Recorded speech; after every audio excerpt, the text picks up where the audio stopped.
probably hear it. I don't know if you see a lot about it, but there's now mindfulness for stress reduction, mindfulness for anxiety reduction, mindfulness for depression, mindfulness for pain management. And hospitals, Krause I think has a program now for mindfulness for stress reduction. So mindfulness is becoming, and what it is, why it's so wonderful, is it's about being in the present moment. You know, we mostly, in our monkey minds, we call them, our minds mostly keep us either in the past with regrets or self-criticisms. Did I say that right? Did I make a bad impression? Did I mess that up? Or in the future with, what if I don't do that well? What if this? What if that? So we mostly, in our monkey minds, we mostly either stay in the past or in the future. And that's what's so powerful about mindfulness, is that mindfulness keeps us in the present moment. Now I'm going to talk about mindful eating because this summer I went to a training at Omega by this doctor that wrote this book. Okay, it's called Mindful Eating, a guide to rediscovering a healthy and joyful relationship with food. And it's listed on the handout. There's in the packet you got, there's a handout on mindful eating. And my motivation for going is that I, after working in schools for 34 years, was very compulsively a fast eater. I mean, even when I can have the time to eat slow, I still find that it's so hard for me to slow down my eating. And I know there's a problem. It's a problem in many ways. First of all, one way is I eat way more than I need to because I'm full and I don't know. Another way is it gives me acid reflux. There's lots of reasons why eating fast is very bad for you. So that was my motivation for going to this mindful eating workshop. And I felt that it was very powerful. This particular woman who's the doctor was talking about herself, and she said, for example, she loves lemon cookies. And so that's her favorite thing. And so if she has one, she'll start to eat it, and then she'll set it down and she'll return some email.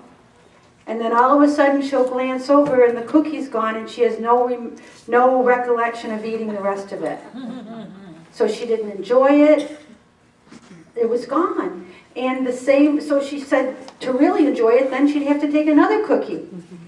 Really? And that's the thing, you know, in terms of mindful eating, really, some of the information says that we really only really taste the first few bites of what we eat. After those bites, the rest, our senses get dulled, and they're not as enjoyable. So, looking at this handout that I had, it defines what mindful eating is. Mindful eating is deliberately paying attention and being fully aware of inside our body and outside in the environment, okay? So it's just being aware of what we're eating, meaning that's in the environment is the food, and what's happening in our bodies. And I like this, without judgment or criticism. How many of us in this room are critical of ourselves around our relationship with food? I think it's pretty universal because of the messages that we hear constantly in our society and in our culture. And so I'm so impressed with your group. I think your group is doing it just the right way. A network of support and praying and prayer and just recording what you eat, which is a mindful awareness of what you eat. But there aren't any restrictions, right? You don't. No, there's no diets, everyone. No diets and no restrictions, which is what the multi-billion-dollar diet restriction industry shows that 95% of those who lose weight in those programs gain it back. So restricting just makes you crave it more. So the way you're doing it is very admirable, and I'm very happy for you that you found this path. So anyway, looking at the page here, it talks about the different kinds of hunger, okay? We have eye hunger. Eye hunger is when you're full after a meal, but the dessert tray comes. Your stomach is full, but the dessert tray comes, and it looks so good. Okay, that's eye hunger. Nose hunger is, it smells so good. Maybe you're full, but how about when you're in the mall and you smell Cinnabon? You know, you might not even be hungry, but you have nose hunger, right? Mouth hunger is the sensations. I know for me, I definitely have mouth hunger when I'm having ice cream, because the sensations of ice cream are so soothing to me that all of a sudden I'm done with it. I'm absolutely full, but I really want more sensations of the ice cream. So that's mouth hunger. Then stomach hunger is the one that we want to pay attention to, and that's which really tells us with the growling and the rumbling, whether it's empty or not. There's two other kinds that I want to mention. Mind hunger. Mind hunger is really those thoughts that tell us that we're hungry, maybe we're really not. Or the thoughts that say, uh-oh, I better eat something because I'm not going to have time to later, or the thoughts, or I really deserve that and I'm going to eat it because, or whatever. Those are the thoughts that are called mind hunger thoughts. And then the final one is heart hunger.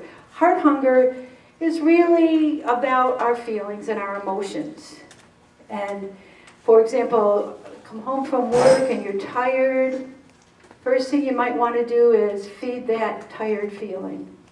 Or you're sad, or you're bored, or many of us, we call it comfort eating. And that's heart hunger.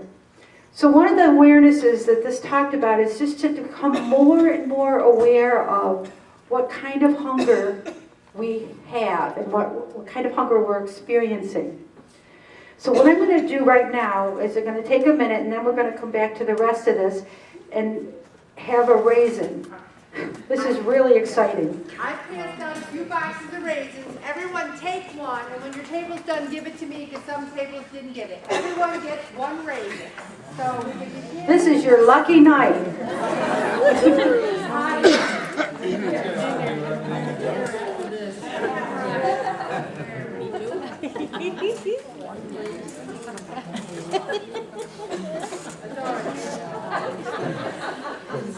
If anyone's done with their box, let me know, and I'll take it to the next table.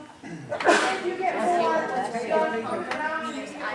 yes, real hunger. Here's a question while you're getting your raisins. Here's a good question over here. What's real hunger? And again, real hunger is really the stomach hunger. You know, the stomach hunger that tells us that we really are hungry, you know. The other hungers are real, but they're not as helpful in directing us to what we need. Sorry about that. I didn't know an efficient way to get these raisins around, but... The paper's clean. Okay. Everybody have a raisin? Anybody that does not have one? We're getting there. Take one. Oh, good. Everybody has one. Oops, here we go. I'm taking those. We got some. You got one? Don't eat it yet. Don't eat it yet.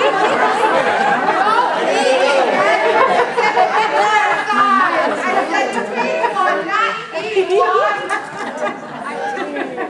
I'll do anything to get extra calories. Don't eat one. Yeah. Does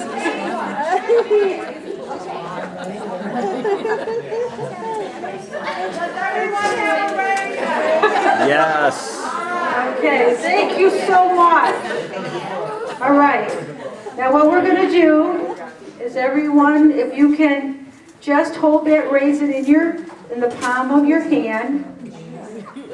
And what I want you to do just for the purpose of this exercise is pretend that you've never, Pay attention, everyone. pretend that you've never seen this before. Okay, just for the purpose of this exercise, pretend that you've never seen this little object before, okay? Now I want you to just sit quietly and just examine it in the palm of your hand. Just examine it. And while you're looking at it, try to assess the baseline of your own hunger. 0 being I'm not at all hungry, 10 being I'm famished. So just while you're looking at this raisin, try to assess how hungry am I from 0 to 10. Okay? So 0 means I'm really not at all. And 10 means I really want this raisin right now because I'm really hungry. Okay? Okay. Now, ask yourself too, where did you look to assess your hunger? Did you look to your stomach? Is it your stomach that's telling you what your hunger is? Or is it your eyes? Or where do you typically go to assess how hungry you are in your body? Okay. Now, again, pretending you're like a scientist on a planet, and you find this small object on the ground, I want you to investigate it with your 5 senses. Okay, look at it with your eyes, look at the color, the shape, the texture. Just examine it with your eyes, touching it with your fingers, touch it with your fingers, and just examine the color and the shape and the surface texture with your eyes. Now rate your eye hunger from 0 to 10. How appealing is this to your eyes? From 0 to 10. Okay. Now investigate it with your nose. Just smell it. Just give it a sniff and then pull it away. Then take another sniff, one more sniff. Okay. All right. And then move it away. And now rate your nose hunger. Based on the odor of that, how hungry would your nose hunger be from 0 to 10? Okay, now I want you to place it in your mouth. Don't bite it though, sorry, don't bite it. Just put it in your mouth and roll it around and just kind of explore it with your tongue. Again, don't bite it, just explore it with your tongue and see what you notice.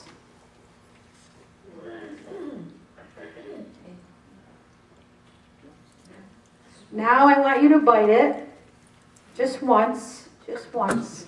And then after you bite it just once, roll it again around in your mouth and explore it with your tongue. And what do you notice? After you've bitten into it and then you roll it around in your mouth, what do you notice?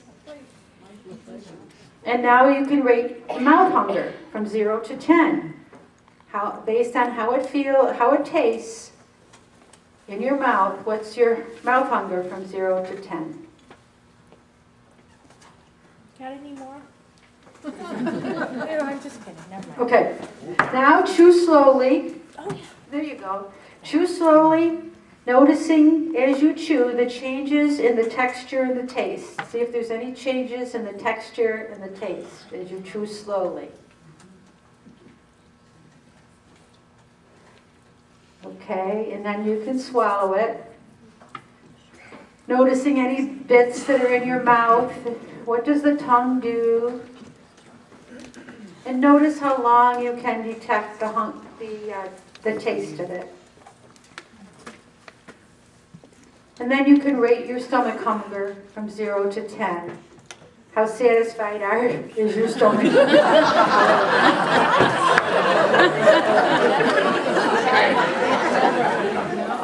Now I'm really hungry. Okay, give yourself a round of applause for doing that exercise.